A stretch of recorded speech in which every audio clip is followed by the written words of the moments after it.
eu vou trazer informações sobre um outro problema que surge por causa da força das chuvas. Quando chove bastante, lagos, riachos, rios, lagoas se transformam em ambientes de grande volume de água, caudalosos, bonitos até, atraentes para aqueles que gostam de um banho. Mas os casos de afogamento já começaram a ser registrados. Gorete Santos é quem traz as informações para nós. É preciso o cuidado dos banhistas, hein, Gorete, nessa época?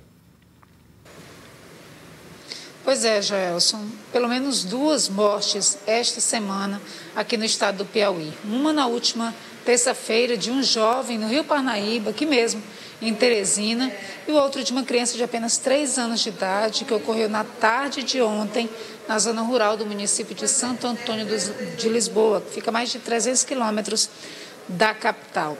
Infelizmente, isso tende a ocorrer e a se repetir em qualquer época do ano, mas nesse período, em função das chuvas, claro, isso vai se agravando. A gente vai conversar agora com o Coronel José Veloso, está aqui conosco do Corpo de Bombeiros, trazendo esse alerta para as pessoas e procurando entender também, nesta época, além do volume de água que normalmente é muito maior do que no período do BR-Obró, por exemplo, que é outro período também que costuma atrair as pessoas para esses banhos, Coronel, há outras características deste período que acabam favorecendo esse risco maior? Boa tarde. Boa tarde a todos. Sim, é o fenômeno da natureza, é uma coisa que a gente torce pela chuva. Ele tem esse efeito que é justamente ele proporciona algumas mudanças e algumas pessoas, inclusive, tentam adentrar o ambiente aquático e terminam se submetendo a umas condições de risco, muitas vezes até pela falta de conhecimento. Tem conhecimento, é atraído por aquele banho, aquela situação momentânea, mas aquela correnteza, ela pode causar acidentes, inclusive fatais, como tem acontecido. Pois é, a gente fala da correnteza. Por outro lado, em um açude como ocorreu ontem à tarde com essa criança de 3 anos de idade, a água parada. Isso acaba, de certa forma, levando as pessoas a ter uma autoconfiança maior. E aí eu acrescento a pergunta, porque em caso de criança, o cuidado também deve ser multiplicado, Isso. A criança, ela tem vamos dizer assim, a vulnerabilidade dela é em qualquer lugar, em qualquer ambiente. A gente precisa ter muito cuidado com criança. No que diz respeito ao ambiente aquático em particular, ela pode se afogar, inclusive, numa bacia d'água. Tivemos casos de acidentes até fatais de crianças que se acidentaram porque caíram com o rosto dentro da água. A gente fala, a criança é porque ela não tem, dependendo até da idade, ela não tem a reação mínima que você poderia ter, que seria de apoiar, levantar o rosto da água. Então ela entra em pânico, já tem espasmo da glote, ela já começa... E como é um acidente silencioso, quem está se afogando, quem está em processo de afogamento, ele não verbaliza, ele não sonoriza, ele simplesmente se debate. E essa é uma condição que requer de um adulto, de um responsável, uma atenção integral. Ele precisa prevenir, afastar essas condições e, estando próximos, uma condição inclusive de banhos, que a gente percebe alguns acidentes, os pais estão se divertindo e a criança também está se divertindo, mas só que a diversão do adulto não pode tirar a atenção da criança, que essa é muito vulnerável, nesse momento é muito frágil. Diante de um afogamento, claro, não dá tempo de acionar o Corpo de Bombeiros para salvar essas pessoas. Infelizmente, o Corpo de Bombeiros é acionado posteriormente, quando aquela pessoa acaba desaparecendo no leito do rio ou enfim, qualquer ambiente de água. Qual que deve ser a conduta?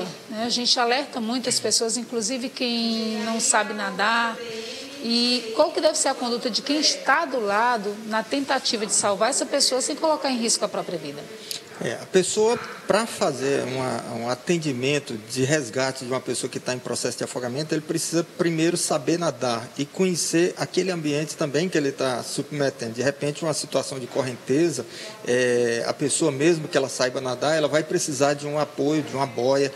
Inclusive, o pneu de estepe de um veículo, a gente costuma dizer que é uma situação que pode apoiar aquela pessoa, porque é uma atividade que é estressante, ela é uma explosão muscular que você vai se submeter e de repente você pode inclusive se somar.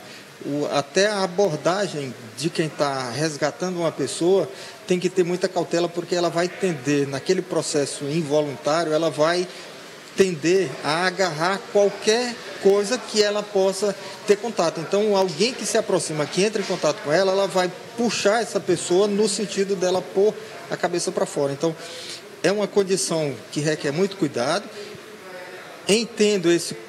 Atendendo esses cuidados, a pessoa vai lá e faz esse resgate, se for o caso, até aguarda a pessoa desmaiar para arrastar esse corpo para uma condição de segurança, e aí nesse momento você vai fazer uma reanimação cardiorrespiratória, que é justamente para desobstruir as vias respiratórias e fazer aquele procedimento e levar sim para um atendimento médico especializado o mais rápido possível. Coronel, a gente sabe que o ideal seria usar todos os equipamentos de segurança, né? Quando qualquer pessoa for entrar na água. Agora, infelizmente, a gente sabe que essa também não é a realidade da maioria das pessoas que moram, principalmente em municípios menores ou na zona rural, enfim, até pela condição mesmo financeira, né, e de falta de conhecimento. Diante disso, o que é recomendável para essas pessoas que não têm acesso a esses equipamentos que são primordiais para manter essa segurança na hora de tomar um banho, né? Ou evitar, no caso, dependendo das circunstâncias? Eu chamo sempre a atenção, inicialmente, da questão da informação. A gente precisa se informar dos riscos que aquele ambiente tem. A gente fala dessa natureza porque nos diversos tipos de ambiente, seja ele artificial, seja ele natural, da natureza, praias, mares, enfim, nós temos características de riscos distintos. Procure o nativo. Esse nativo, qualquer pessoa que mora próximo, ele já vai lhe identificar e lá indicar: isso aqui tem uma correnteza, isso aqui tem uma rocha que você não pode saltar, isso aqui é fundo demais, isso aqui é raso demais. Enfim, essa informação a gente precisa ter. O EPI, a gente precisa ter muito cuidado, que a gente vê algumas pessoas também confiando, por exemplo, numa boia, uma boia, por exemplo, de veículo, a câmara de ar. Eu tenho boias que são postas em crianças também. Tem que ter muito cuidado, porque aquilo ali é muito vulnerável. Primeiro que ele dá uma confiança que é seguro, e de fato aquilo não é seguro, até porque se aquilo vazar e numa pessoa que não saiba nadar, ele simplesmente está fadado a um acidente que pode ser grave. Como eu disse, ela cria essa impressão de segurança, nem quem está acompanhando aquela pessoa, aquela criança ou até aquele adulto. O EPI, sim, se você puder ter, geralmente em clubes, em balneários, é necessário, é exigido que tenha um guarda-vida, e esse guarda-vida tem essa condição, esse perfil de atendimento, mas, enfim, a gente precisa entender que é uma coisa muito rápida e nem sempre vai dar, vamos dizer assim, permitir esse tempo ter acesso a esse EPI, mesmo que ele tenha numa região próxima. Muito obrigado, Coronel José Veloso, pelas informações prestadas, as recomendações, os alertas também.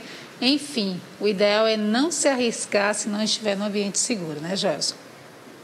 Santos, lembrando sempre que as chuvas agravam tudo isso. E a previsão, inclusive, é de que haja chuvas nesse final de semana no estado do Piauí. O IMET, o Instituto de Meteorologia, já divulgou um alerta para municípios do Brasil, para estados do Brasil. O Piauí, mais de 50% do Piauí está no alerta laranja, que é o alerta de perigo, né? Não é de grande perigo, mas é de perigo para fortes chuvas, Gorete.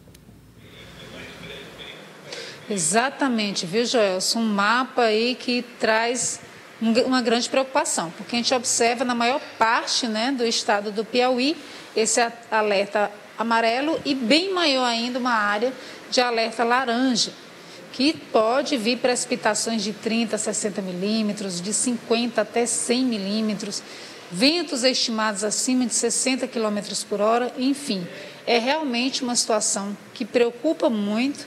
A gente tem visto a tragédia que ocorreu mais recentemente em Petrópolis, mas também em tantos outros estados. Aqui no Piauí, e mais especificamente em Teresina, 2 mortes também desde o início do ano, em função das enxurradas, da falta de drenagem da capital, enfim, desses riscos que a gente corre. E diante desse alerta, é preciso se precaver, procurar um ambiente seguro a qualquer sinal de chuva, porque a situação realmente é de muito risco. Está vivendo situações extremas, né, Joelce? E aí é preciso, claro, uma preocupação e um cuidado muito grande com isso.